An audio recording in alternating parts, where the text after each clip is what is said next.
बात है। इसमें तो कॉन्स्टिट्यूशन में जो डेफिनेशन दी है दलित की, शेड्यूल कास्ट और शेड्यूल ट्राइब की, वो तो कॉन्स्टिट्यूशन में अपने आप से डेफिनेशन परिभाषा दी है दलित की। उनको छोटा माना है तभी कॉन्स्टिट्यूशन में उनकी परिभाषा रखी, उनके लिए अलग से आरक्षण की व्यवस्था की। नहीं, क्या दलित एक जाति है? क्या मानते हैं आप इस बात को? दलित जातियां तो ये अलग देखिए, बहुत सारी छोटी छोटी जातियों को, सब कास्ट को मिलाकर दलित शब्द निकला है। अच्छा। तो सारे समूह को मिलाकर ये दलित शब्द, नया दलित शब्द इजाद किया है। इसको कॉन्स्टिट्यूशन के अंदर इसको शेड्यूल कास्ट कहते हैं, और बाकी जो आदिवासी लोग हैं उन्हें शेड्यूल ट्राइब कहते हैं। इससे पहले दलित शब्द की जो बात आती है कि ये दलित शब्द की उत्पत्ति कैसे हुई और किस पे असर लागू होता है? दलित छोटी जाति पे ही लागू होगा? नहीं, अभी इसका जो दोनों बातें आपने अभी देखिए होता क्या है, आमतौर से मानने वाले लोग हैं इसको एक छोटे से सीमित दायरे में देखते हैं दलित शब्द को, वो सिर्फ इनको अछूतों के साथ जोड़ के देखते हैं, शेड्यूल कास्ट और शेड्यूल ट्राइब के साथ देखते हैं, अनटचेबल्स के साथ जोड़ के देखते हैं। वरना ये इस परिभाषा, मेरे हिसाब से ये परिभाषा बड़ी ब्रॉडर होनी चाहिए। इसके अंदर यही नहीं कि दलित ही शामिल है, इसमें कोई भी शामिल हो सकता है। इसमें क्या सोच है? उपेक्षित, देखिए जो भी उपेक्षित है, जो शोषित है, जिसका शोषण होता है, वो दलित है मेरे हिसाब से। तो हर समाज में, हर वर्ग में है? हर वर्ग में है वो, है ना। मुस्लिम में भी है, आरक्षण मांग रहे हैं, क्रिश्चियंस में भी है, आरक्षण मांग रहे हैं, ब्राह्मण में भी आरक्षण मांग रहे हैं, हर जातियों के अंदर लोग आरक्षण मांग रहे हैं। बैकवर्ड क्लास में देखिए आरक्षण मांग रहे हैं। अब तो आरक्षण एक ऐसी चीज बन गई है कि हर आदमी क्लेम कर रहा है, और उनको मिलना चाहिए मेरे हिसाब से। क्यों ना मिले? क्योंकि वो शोषित है, वो भी प्रताड़ित लोग हैं। क्या आप आरक्षण से सहमत हैं?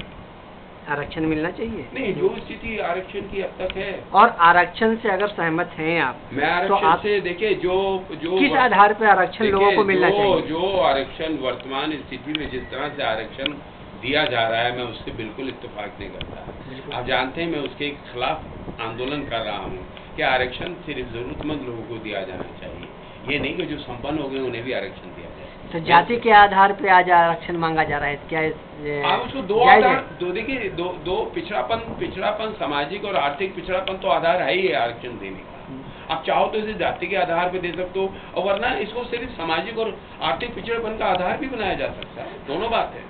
जरूरी है दलितों में आप सामाजिक और आर्थिक पिछड़ापन को आधार बना के आरक्षण दे दें, जो संपन्न हो गए उन्हें बाहर करते हैं। उसी तरह से जो लोग दूसरी जातियों में, चाहे वो मुस्लिम है, चाहे वो क्रिश्चियन है, चाहे वो ब्राह्मण है, चाहे वो ठाकुर है, कोई भी जाति है, अगर फिर दलित की परिभाषा आज जो SC और ST पे लगाया जा रहा है, क्या ये जायज है, ये सही है? आप उसके बाद ये दलित उन पर लगना चाहिए? उसके बाद वो दलित की परिभाषा अपने आप से बदल जाएगी। फिर दलित वही कहलाएगा जो शोषित है, उपेक्षित है, जिसको आज तक समाज में उपेक्षा का सामना करना पड़ा, वही दलित कहलाएगा। फिर ये नहीं कि जो शेड्यूल कास्ट और शेड्यूल ट्राइब कॉन्स्टिट्यूशन में दे दिए वो दलित कहलाएगा। बहुत बहुत शुक्रिया जनाब डॉक्टर शुक्ला साहब। Thank you mister Malik.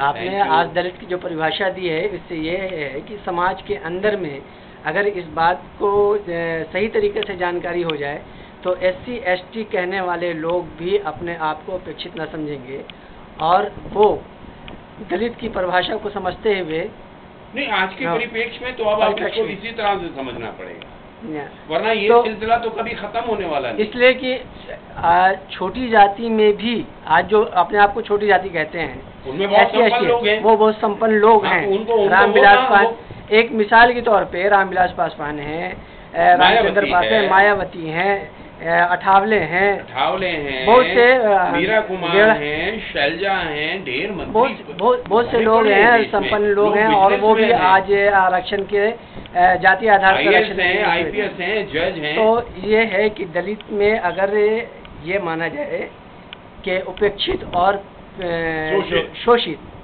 लोग हैं जो आर्थिक दृष्टिकोण से पिछड़े हैं, आर्थिक और सामाजिक दोनों सामाजिक दृष्टिकोण से पिछड़े हुए हैं, उनको ही आरक्षित किया जाए, उन्हीं को आरक्षण मिलना चाहिए। तब आज ये है कि देश कुछ उन्नति के रास्ते पे भी जा सकता है और देश आज आगे भी बढ़ सकता है। समाज में परिवर्तन लाना है तो बहुत इसको बहुत उस तरीके से देखना होगा। बहुत बहुत शुक्रिया जनाब डॉक्टर शुक्ला साहब, थैंक यू, आपसे मिलने के बाद थैंक यू वेरी मच। ये कि जागृति आपने समाज में, समाज को लाने का जागृत करने प्रयास कर रहे हैं। प्रयास कर रहे हैं। धन्यवाद।